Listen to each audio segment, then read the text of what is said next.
किया, विपक्ष के लोग कर रहे हैं, बदलाव की लहर है। भाई जो ये दावे कर रहे हैं उनको एक बार के लिए मैं 2010 भी याद दिलाना चाहता हूँ। 2005 में एनडीए की सरकार बनने के बाद जिस तरीके से 2010 में भी इसी तरीके से वोटिंग हुई थी और हम लोगों की सीटों की संख्या बढ़ी थी, तो ऐसे में आज मैं ये मानता हूं जिस तरीके से प्रोकम्बेंसी है, जिस तरीके से डबल इंजन की सरकार के ऊपर जनता का विश्वास बढ़ा है।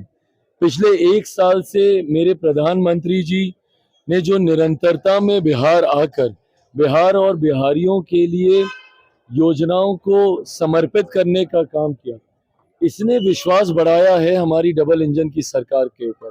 और मैं ये मानता हूं कि ये जो मत प्रतिशत बढ़ा है ये उसी विश्वास की वजह से बढ़ा है। और बहरहाल अब ज्यादा दिन बचे नहीं है, 14 तारीख को तो परिणाम आ ही जाएंगे। पर जो फीडबैक हम लोग के पास आ रहा है, जितने सर्वेस, जितने रुझान हम लोग के पास आए हैं, इस बात में हम लोग को कतई कोई संदेह नहीं है कि आउट ऑफ 121 सीट्स हम लोग 100 सीटें, 100 के आसपास की सीटें हम लोग बहुत आराम से जीत रहे हैं। मैं खुद अगर अपनी सीटों की बात करूं, 14 सीटों पर हम लोग चुनाव लड़ रहे थे, मैं मरोड़ा को भी उसमें जोड़ रहा हूं जिसमें निर्दलीय प्रत्याशी को एनडीए ने अपना समर्थन दिया।